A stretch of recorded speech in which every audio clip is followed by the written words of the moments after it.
Well, hello everybody. You are very, very welcome to Trinity Talks, the road less travelled. My name is Lorraine Leeson and I am the Associate Vice Provost for Equality, Diversity and Inclusion, and I'm also a member of the School of Linguistics, Speech and Communication Sciences, which happens to be a very proud member of the Trinity Long Room Hub. And I would like to welcome all of you, our audience here in the Long Room Hub and at home, to our wonderful event with Near FM. The Road Less Travelled is the second collaboration between the Trinity Long Room Hub and Near FM, and this follows on from the Women's Stories series back in 2019.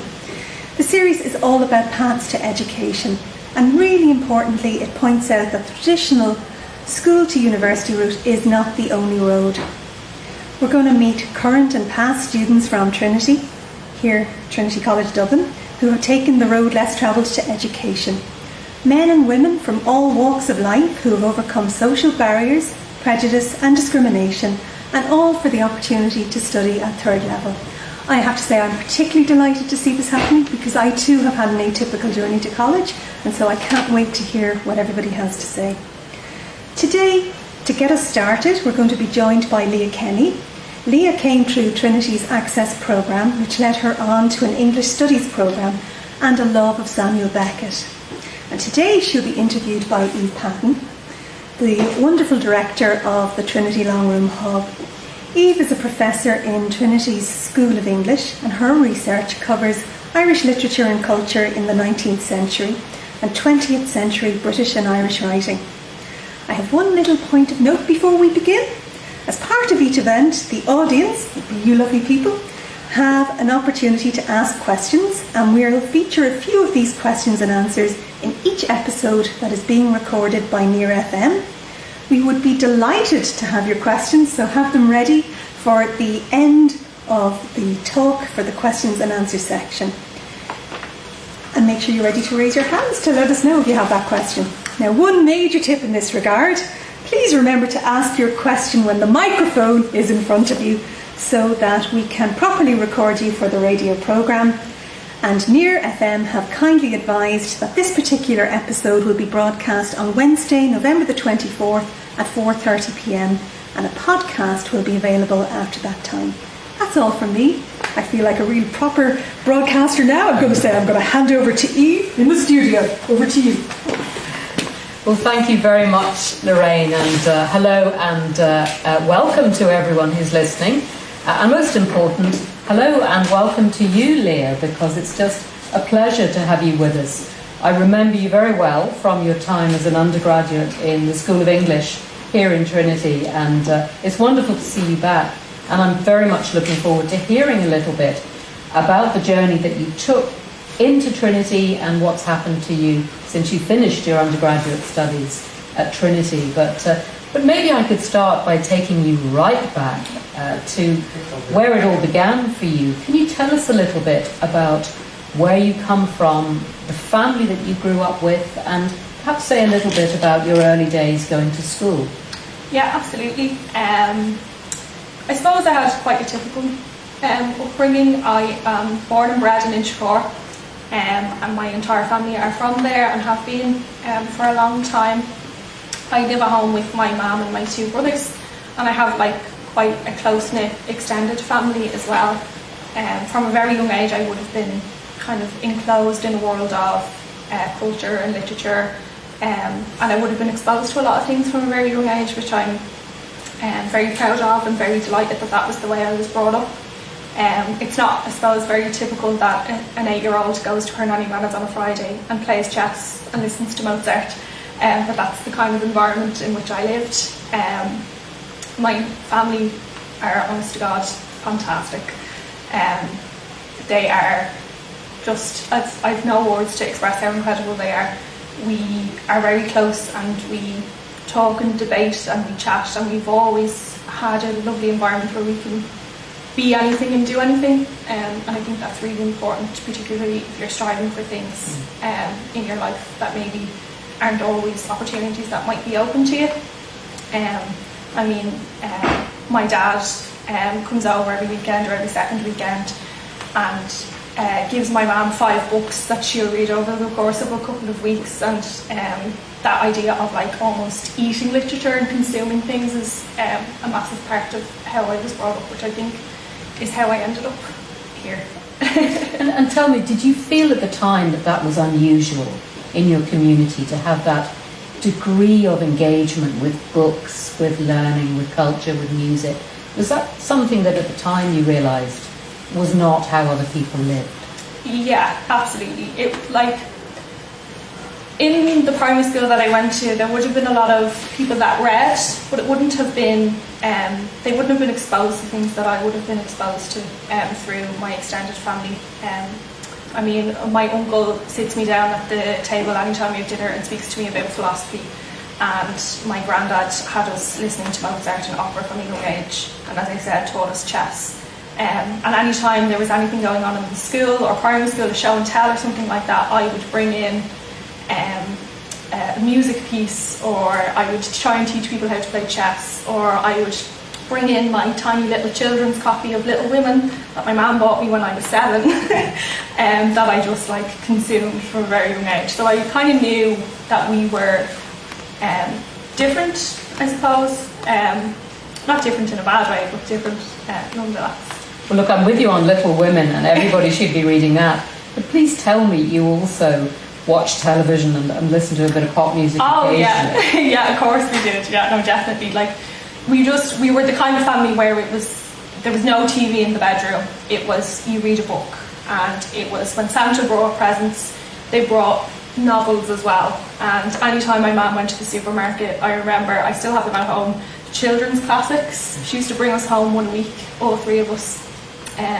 So I've read like all of these classic novels, and people do like, I remember when I started the undergrad, people were like, how have you read that? And I was like, oh, like when I was like 11, my mum went to Aldi and she came back with a hardcover copy, and that's how I know it. But of course we watched cartoons, and we loved The Simpsons, and we went to the cinema. We did all them things. We just did them in conjunction with the finer things, I suppose. Well, look, you had a broad cultural mix, and that was fortunate. How did that translate into your school life? Tell us a little bit about school and what kind of encouragement you got, or what kind of difficulties you encountered if there was a misfit, perhaps, between what you felt was expected at school and what you'd grown up with. I always loved school. I think that's a very obvious character trait that people know about me. I mean, I've been in university for 8 years at this point. I thrive in education. I always have. And so I loved school. I loved my teachers. I loved the environment. And I got quite lucky. I was never singled out by my classmates or anything for that reason, even though I might have been the swatty child or the teacher's pet, some might say. I was never singled out for that reason. It was always something that people just accepted about me, and that was fine. But I think I went to quite small primary and secondary schools, really supportive secondary schools who honestly did so much for me, and I'm so grateful.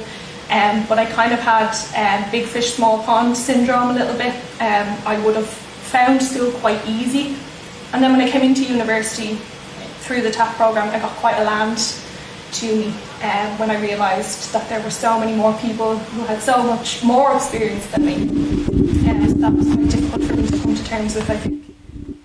Knocked me down a peg or two. Perhaps I needed it, I won't lie, but it still had to occur. And tell me, I do want to get to the TAP programme, but while you were still at school, was it always English? Was it always books? Was it always literature? When I think back, of myself at that age, there was no question that's what I wanted to do. And of course, back then, it was easy to think about English literature as a subject that was worth studying and so on. But did people ever discourage you from that path? Or did you have a very supportive English teacher, perhaps, who helped guide you?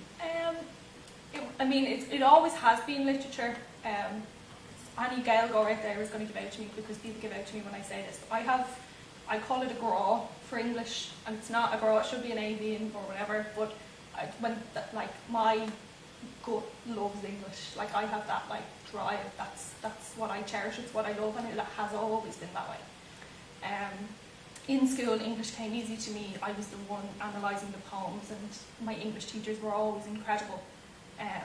But there was definitely an attitude at home of, are you sure you want to do an English degree? Are you sure? I mean, my granddad, anybody that has seen the Inspiring Generations video knows about my granddad, but he wanted me to become a teacher and study English because he knew that's what I should have been and what I was made to do. But obviously, I might have rebelled against that a little bit, that idea that just because you're born to do something doesn't mean you should. And I was a bit afraid if I went to study English that I might end up hating it. Because being forced to do something doesn't always end very well. So for a while I toyed around with the idea of nursing, and then I quickly realised that science and maths are not my strong suit, so that idea was abandoned quite quickly.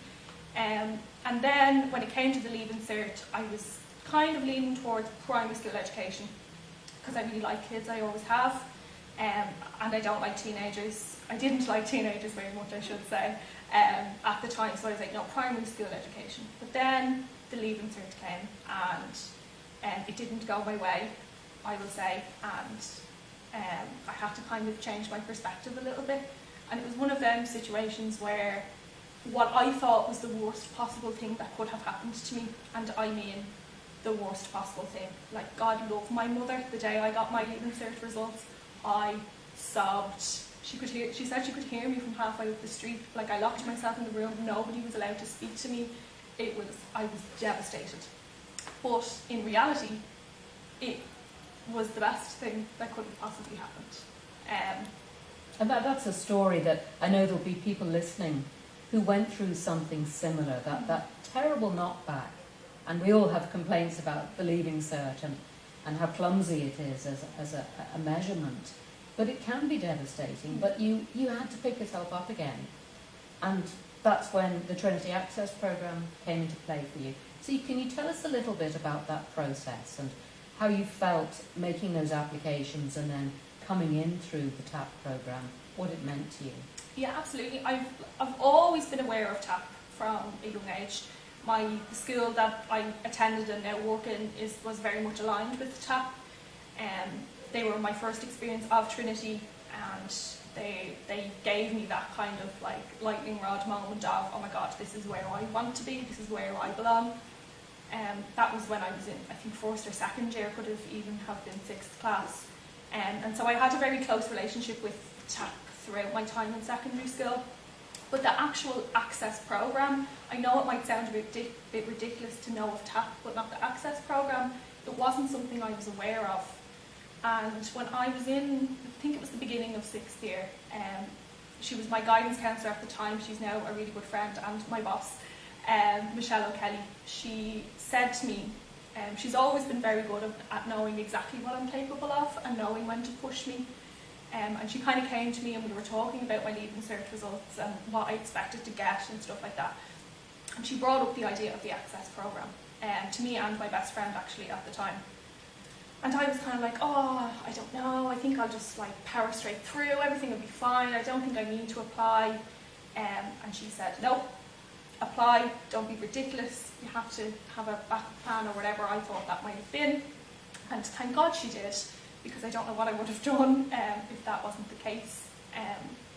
About a week after I got my Leaving Cert results, I think the devastation had passed slightly, and I was kind of like, okay, I'm going to do something, everything will be fine, I'll figure it out, I always do. And then I got the phone call from TAP to say that they had accepted me, and it was like a weight had been lifted, because not only was it giving me an option that I thought wasn't available to me anymore, but now when I look back at it, I realise that I never would have been able to get into Trinity with the points. I never would have gotten into the English Literature undergrad, I just wouldn't. I never would have been able to achieve that higher point standard, and so TAP literally gave me my dream. They handed it to me. And I love your description of TAP being, giving you that lifting of the weight, because we're so proud of it in Trinity, and of course it wants to expand all the time and broaden access, and that's just so important. What about the process of moving through the Access programme? Were there times when you felt frustrated that it wasn't helping you move fast enough? Were there weaknesses to it? Were there things that could have gone better for you? or was it a kind of smooth passage from that point on? There's so many great things about tap, but I think you never really experience the bad side of anything until you're in it. I mean, there's an issue. I always found an issue with being othered slightly when you're part of tap, because we are such a close-knit community, like the tap. I know pretty much everybody that's come through tap at this point. But sometimes when you're not even on campus, you're off campus, and I didn't even know I could access the library until about 4 months into tap. Like, you're kind of othered in that sense because you're not part of the whole. You're plus, like you've got Trinity plus tap, almost, which was part of it. They teach you incredible skills. I mean, I learned how to write an essay years before anybody else. I learned how to reference. I learned how to do incredible things. But there is sometimes a bit of a kind of push back against it, because you're learning things that I kind of had a thing in my head. I'm like, am I teaching this because they think I'm a bit stupid because I'm coming through tap? Are they teaching me this because blank? And I know that was my own prejudice in my head, but that's something that kind of you have to fight, I think, as a tap student, making sure that you don't feel like you're less than, just because you came through college that way. And it's very interesting that you remark on that sense of being off the campus, because tap is off campus, but yet you're still part of the Trinity community. But I wonder how you felt at that time when you physically walked onto campus. Did you gradually feel, yes, this is my home? I mean, we know that the environment of the Trinity campus is so special to people, and it is this oasis in the middle of the city of Dublin. But did you feel you could be at home on the campus, or did that take some time? I felt at home here since I was about 12. Like that lightning rod moment I had occurred from a very young age, and I knew I belonged here. But then when I actually started to attend, there definitely was a gap between what I perceived Trinity to be and how I felt and how everything actually occurred around me. I mean, it's difficult as a child that has come through tap, and that, like, I mean, I worked part-time through my entire college experience. That was the only option for me. And it's hard when you come back from reading week and you're sitting in a lecture and you've got people asking you whether you've gone skiing, or whether you were in the chateau in such and such a place, or whether you went on holiday, and you kind of have to turn around and say, well, no, like, I was in work. And they're like, wait, you work? And I was like, yeah, like I do. Like this, like that othered me again a little bit, because it's just like, oh my God, are these my people?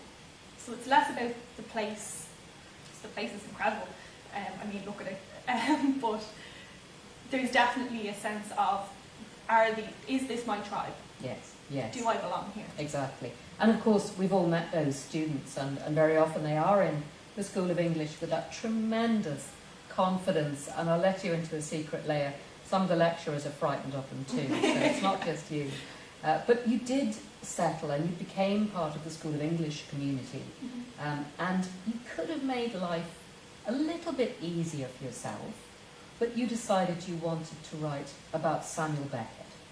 And although Beckett is a Trinity writer and studied here at Trinity himself, we think of him as the most difficult, modernist, abstract, philosophical, and for some people, I suppose, elite author who wrote in French, for goodness sake.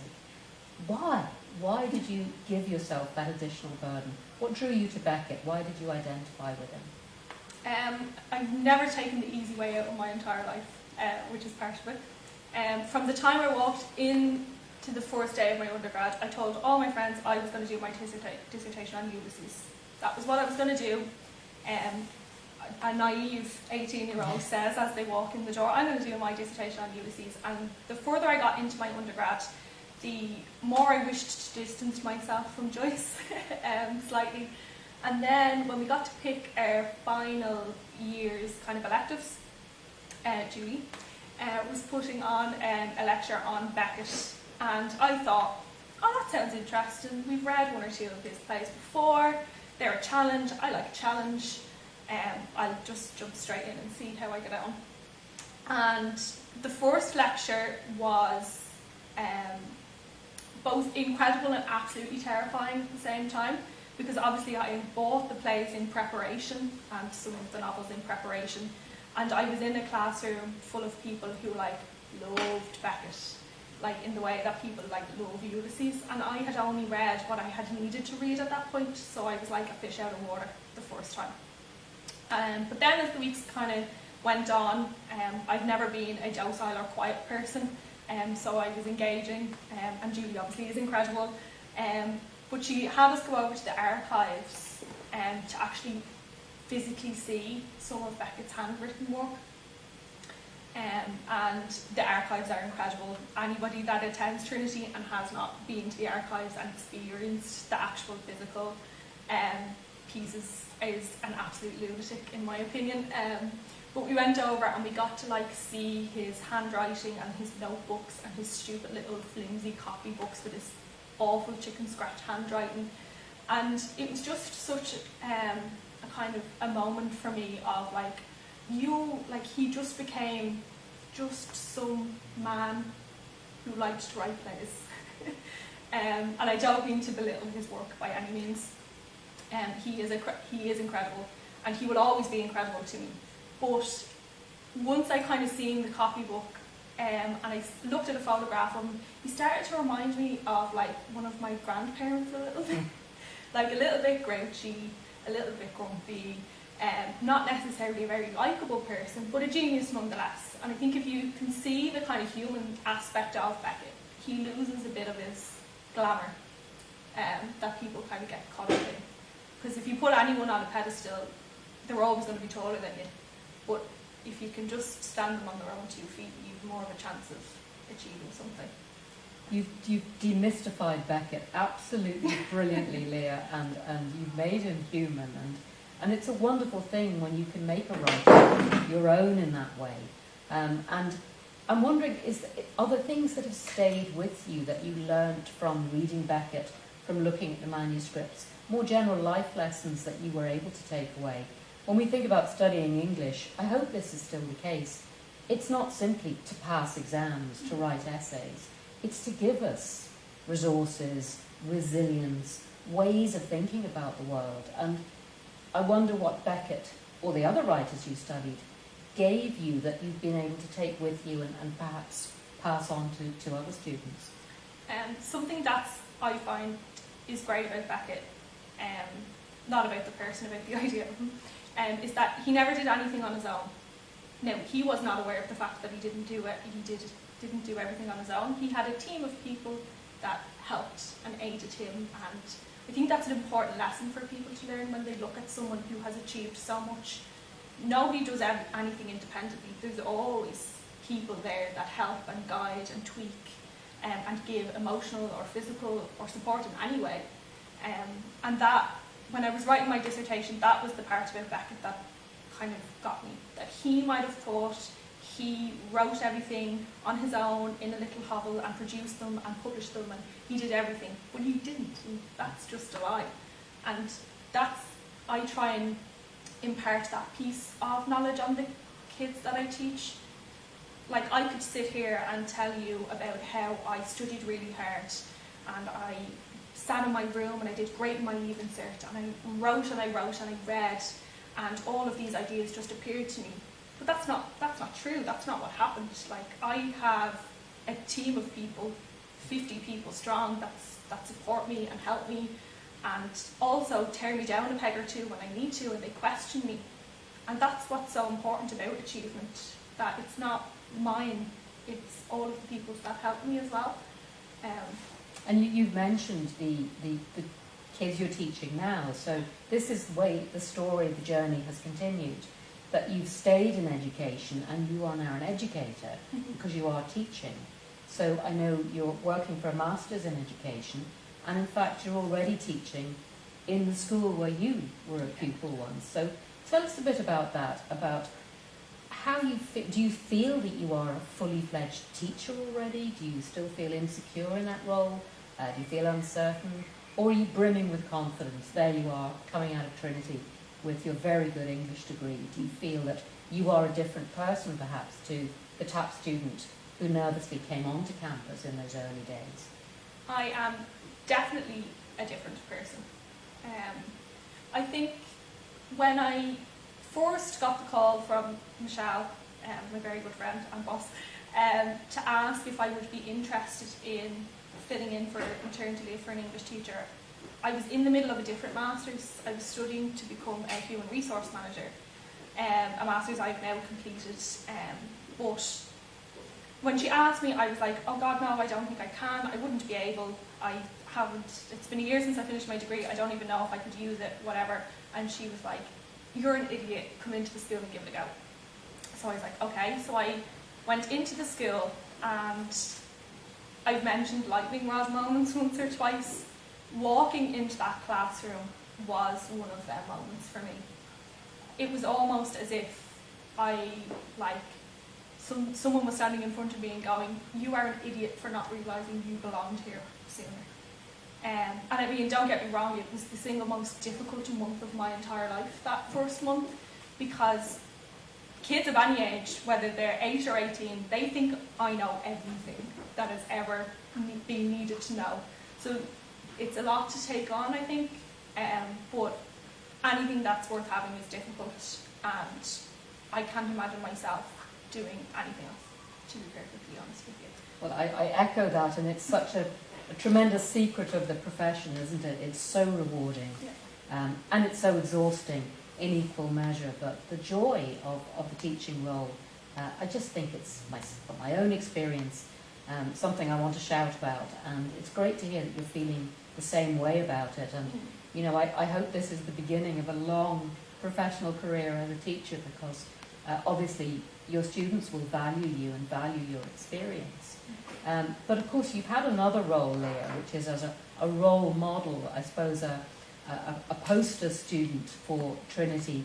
You had your face, your image put up in Front Square in 2019 to spearhead our Inspiring Generations campaign, and you were put right beside your hero, right beside an image of Samuel Beckett himself.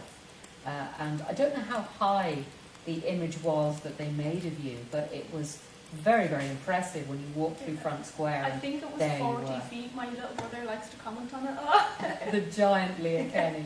How do you feel about that now? How do you feel about the way that you, I suppose, took on that role of influencing and speaking to a wider community about what it meant to come to Trinity? I am always apprehensive when people bring up the Inspiring Generations ordeal. I don't know why I'm uncomfortable with the idea of being inspirational, because I don't see myself that way. I see myself just as going about my life and doing my thing, and if that inspires someone, then wow. But I don't like to put that label on myself, I don't think. I shy away from the idea of becoming the poster child for TAP or for disadvantage, because there are so many people who have achieved so much more with so much less than me, and I would much rather push them people forward than stand in the way, I suppose. I still have people who mention to me all the time that, oh, you were the girl from the thing, and I'm like, yeah. Or what I love is that every time I seem to start a new course in Trinity, someone from the cohort of students figures it out, and then there's a lovely message and image of me that pops up in whatever group chat I'm a part of, being like, oh, is this you? And I'm like, yeah, it is, and then I have to explain it all over again. And I mean, it's fantastic, I'm definitely proud of it, but I am not the only type of student that exists.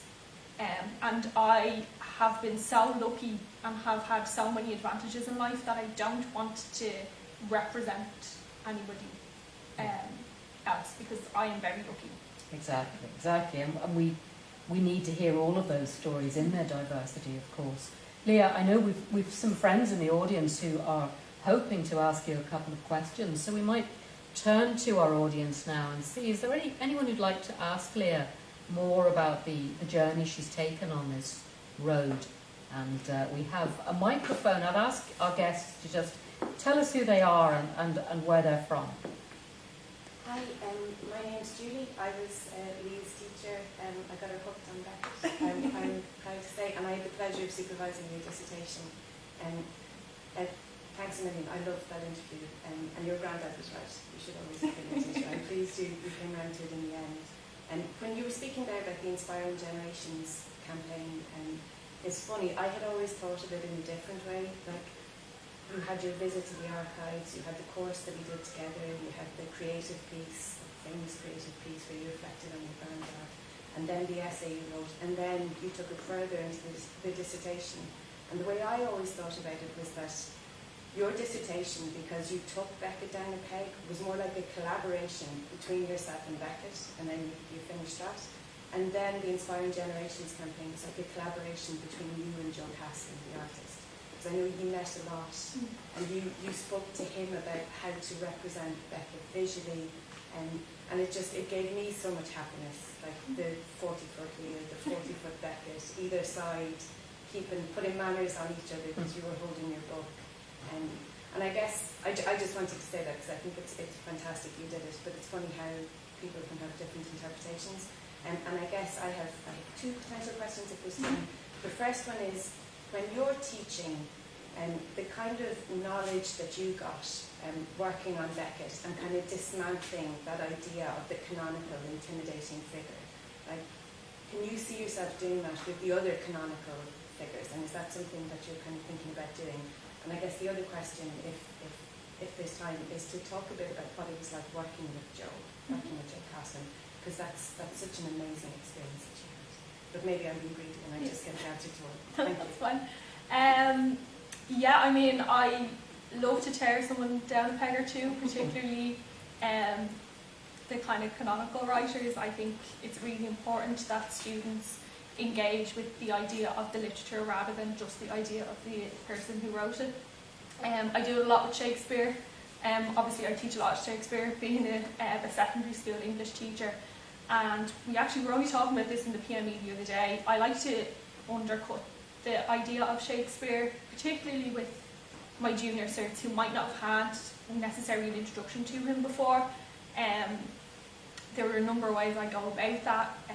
Some of it kind of ties into giving them a piece without knowing that it's written by Shakespeare necessarily. Sometimes we talk about more modern interpretations of Shakespeare's work rather than just Romeo and Juliet or just Julius Caesar. So that's one way I do it. Another way, there's a page in the textbook that we use in my first and second year English classes that's about Beckett. And I find it so funny, anytime we come to it, I get really excited and I start talking about Beckett, and I've got 12-year-olds sitting in front of me, looking at me like I have about 10 heads, being like, who is this person and why does she keep talking about him? But I think it's important to introduce ideas kind of in a slow way, but also in a contemporary way. I mean, we've been teaching Shakespeare for so long now, and there is definitely an argument for surely that can be modified slightly. But I definitely try and introduce it as a more contemporary idea, and also about Shakespeare is great and all, but he still went to school and he still did all these things, and did you know all this about his life that maybe isn't that great? Did he have a second secret family because the kids loved the gossipy I bet they inside?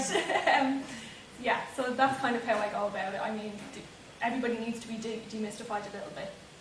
And I don't believe in this idea of putting people on pedestals, because what's the point? You're only going to turn the kids off, in my opinion. For your second question, I love Joe Castle so much.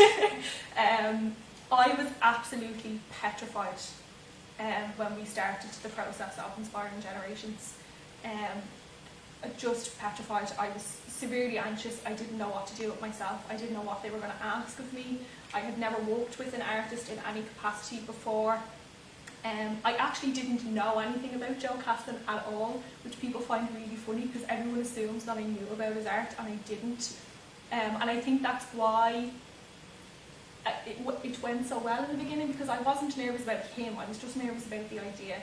again, talking about demystifying people. Like, I remember I went home to my brother, both my brothers are graphic designers, and I said to them, oh, I'm doing this thing. And they were like, with who? And I was like, Joe Casson. And they were like, what? And I was like, yeah, he's pretty cool. Like, we had coffee and whatever. I have his number. And like, my brother has his own magazine. And he was like, can you get me an interview with Joe Casson? And I was like, why? Who is he? But he's just like, honestly, the best human in the entire world. He was so supportive and so kind. And he never made me feel uncomfortable at all. It was just, he made the experience so pleasant for me, because it was terrifying. I won't lie. Like, I'll never forget the last lecture I had in my undergrad. We went over to sit in Front Square. We were on our way over to the pub, but we were waiting on people to come, and they were erecting the like silhouettes of the two of us. And of course, being a group of English students, everybody went, oh yeah, that's Beckett. Who's that? And I just sat there and said nothing, because I was like, I'm so not getting involved in this. I just really don't want to talk about this. And one of my friends turned around and went, oh, it's Leah. And I was like, God, no. But it was, he made it small and comfortable. When it really wasn't, it was huge. Yeah. But he made me feel like it was just me and him sometimes, which I definitely needed. Well, it was just a brilliant installation, which gives it a label you probably don't like either, but it really was a superb visual piece of work for us. So I hope we've time for another question, if there is one in the audience. And we have one over here. Perfect. Thank you, Leah and Eve. My name's Ellie. I work on the Schüler Democracy Forum here in the Hub, and I was really interested in what you said about making English, and particularly Shakespeare, relevant. And Eve flagged in the conversation, not all see the value of English literature degrees versus more practical courses.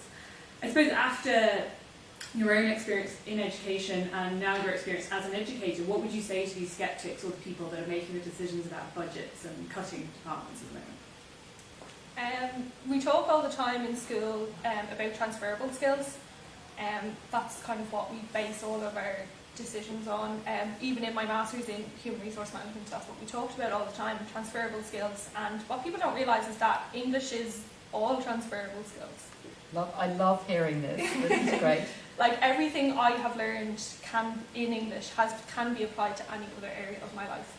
I mean, I use it in my teaching. I use it every time I write an email. I use it when I read a book to the students in my classroom. I use it in interviews. I'm using it sitting right here. It creates such a well-rounded education, which I think people don't even realise. Like, people used to look at me and think like, oh yeah, like you're sitting there and you're reading your novel, and what's that going to teach you? And I was like, well, it might teach me more than your blank degree ever will, because you're still the one coming to me when you need help writing an email. You're the one coming to me when you need help with your referencing, because I know how to do all of that, because I learned it in my English degree. I also learned argument and debate, which is something that is really, really important for young people that I don't think they get enough of. Like, people asking them why, which is something I do a lot in my class. My students hate me for it, but if they tell me something, I'm like, why? Or like, if they have an opinion, I'm like, but why? Like a 5-year-old does. But they don't get that at home because they come from an area of disadvantage. And that kind of sense of debate is something that is really important, and that we are taught in the tutorials and stuff that we get in the English degree. Like, you can have an opinion, that's absolutely fine, whatever your opinion is valid, but why is that your opinion? And you need to interrogate that, and that's really important. Do you know, Leah, I hope there is someone listening who's maybe thinking about how much they'd love to come to Trinity to study English, and what you just said will give them renewed incentive and enthusiasm. It's just wonderful to hear you talk about it in that way, and just bring all of your experience to bear on talking about this journey. I think we will be moving to a close at this point, and let me thank the wonderful team at Near FM who are putting this series together, and to thank as well our Trinity Long Room Hub colleagues, particularly Eve King and Francesca O'Rafferty, who've helped with the technical setup today. I'd love to thank Lorraine Leeson for being with us and for introducing today's talk so beautifully, and of course to thank everyone who's joined us, everyone in the audience. But most of all, Leah, to thank you, not only for today, but for allowing us to use your experience to think about these journeys that people are making to education, not on what we talk about as the traditional routes. It's such an important story. Thank you very, very much for being with us and sharing it with us. And to everyone who has listened to this and who's enjoyed it, join us again at exactly the same time next week, because there will be more stories about the roads less travelled into education. So thank you all very much. Enjoy the rest of the afternoon.